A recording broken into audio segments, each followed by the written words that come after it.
What's up, everybody? Byron Nash here. Welcome to the very first episode of my brand new series called Sound Stories. What is Sound Stories? It is sort of my whole life condensed into all the music that I grew up on, the things that I love, the vinyl, the CDs, the artists that really influenced me and shaped my entire life, sort of the soundtrack of my life. And I feel like with music, inside of that, are a lot of life lessons, identity, experiences that we all share. It's the universal language.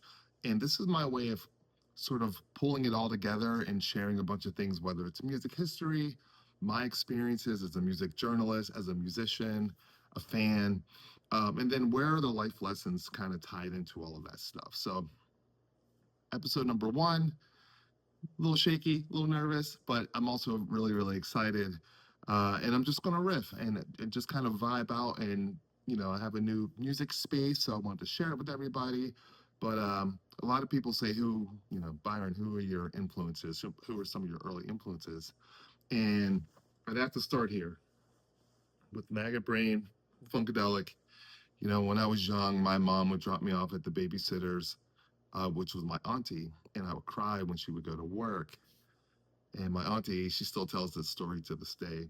She was like, the only thing that would keep me from crying was her playing this record. I think I called it Screaming Face or something like that. And she would put it on. Also with a healthy dose of Jimi Hendrix and Santana. So all of those kind of soulful guitar style things really like spoke to me as a kid.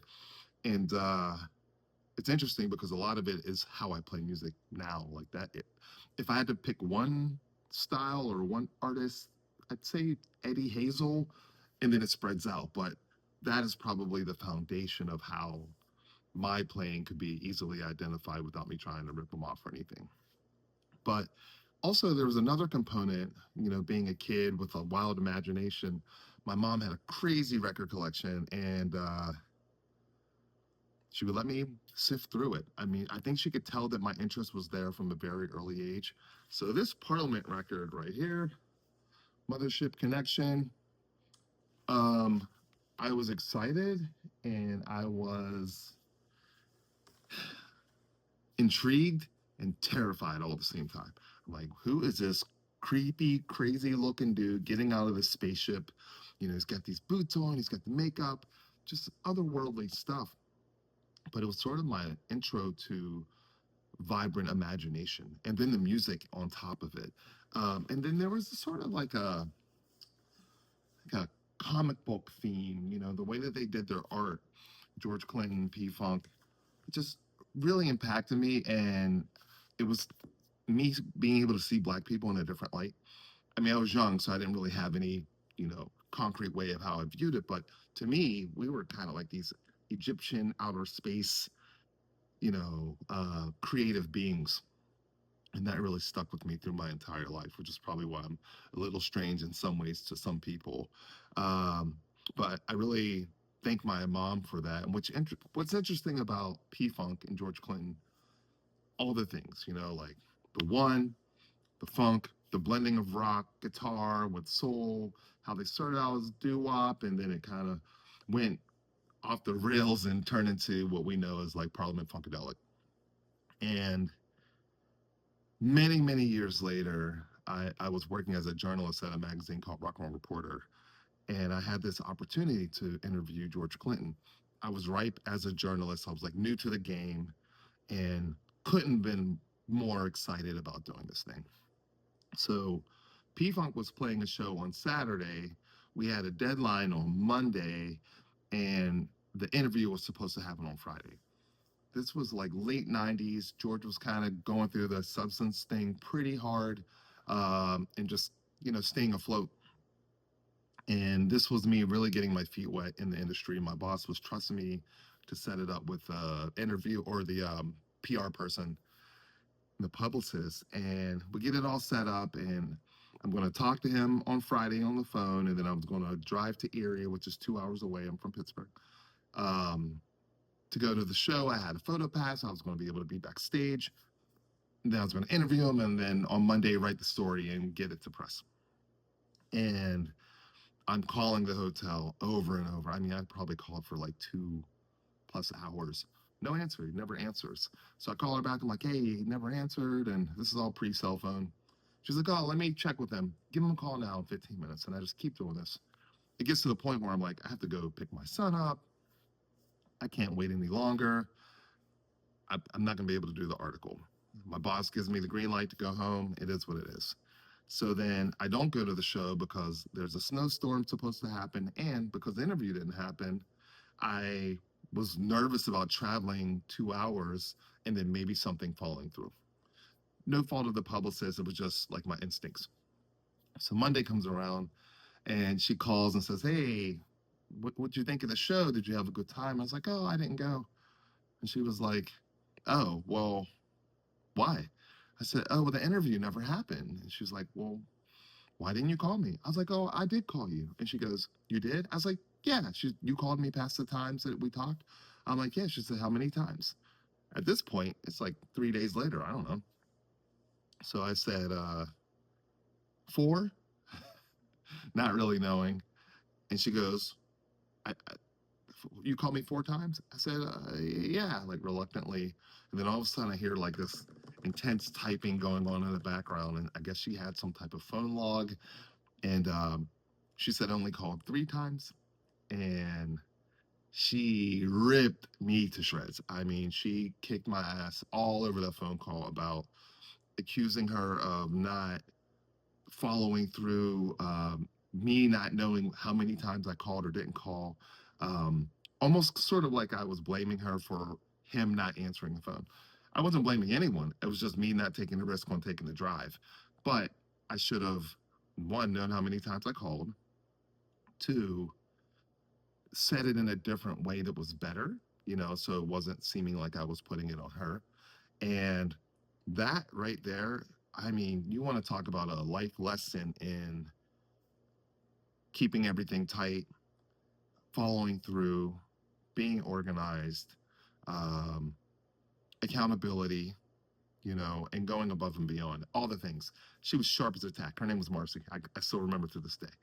And, but I'm so grateful for that experience because even though the interview didn't happen, I learned, I learned so much in that moment because she shaped who I am or who I became in the music business for myself. I made sure I did things right. I made sure I had a clean rep. I made sure I followed through, whether I was doing it as a journalist, a photographer, as an artist, whatever. And I'm so grateful for that experience. So it's kind of interesting. Like I started out as a little kid listening to Funkadelic, raised on George Clinton. Many, many years later, late 20s, I get to interview him. So I think falls through. It's a letdown, harsh lesson. And then wrap ahead, I don't know, maybe 6, 7 years later, I'm in a band called Formula 412. I have a buddy who was running a venue here. P-funk was coming. We were like a live hip hop band, kind of like the Roots were, kind of 90s version Roots. And we got an opportunity to open for him. I couldn't have been more stoked. My mom had passed away by this time, but I knew that like this would have been the biggest thing ever for her, right? So I'm stoked. I mean, I have my brand new orange amps and I got a wireless and we're gonna crush this show. And we're there and we're sound checking and we're sounding good. We're on. We're like dialed in. And I'm like running around the stage, kind of getting used to my wireless. And then I spin around. They're walking George Clinton behind our gear to the dressing room. He's kind of like a little older at this point, and he has them stop, and he stops right behind my amp. I do some like rock and roll spin. I turn around, there's George Clinton. I freeze. I'm like, like, holy crap! Here's one of my heroes, um, one of the architects of funk and soul music, and I'm on stage with him right now. And he just kind of posted up and listened to us play. But for me, I was really freaking out because I know that he knows what good guitar sounds like. This dude came up with Eddie Hazel. I mean, Bootsy was in his band, like, what? So I'm tripping. And then we do our thing, and then we hit the set, and we hit it hard. And I remember my auntie was there. She's like, now don't be disrespectful trying to blow P-Funk off the stage. We didn't do that. However, we did play a really solid set, and a lot of their band started to come out to watch us play. I look back, and there's like the one guitar player dude, and he's like filming, and I'm like, oh, this dude's from Punkadelic too, you know? That changed my life. We ended up hanging out with them afterwards. The next day, the keyboard players, they were still in town, invited me out to their hotel. I'm hanging out with them, and the guy tells me, I forget his name. He said, you guys were hitting pretty hard. And George came back to the dressing room and was like, hey, Formula 412 is out there trying to kick y'all's ass. You better bring it tonight. Now, I don't think we kicked any P-funk ass by any means, but that right there just kind of like brought my life full circle. And it made me want to continue to play music. I'm playing with these amazing musicians, and just kind of one of the big highlights of my life. So it's interesting how that's what got me in the game as far as like what's my interest. And then later, as a journalist, here I am dropping the ball with his publicist and not getting the interview.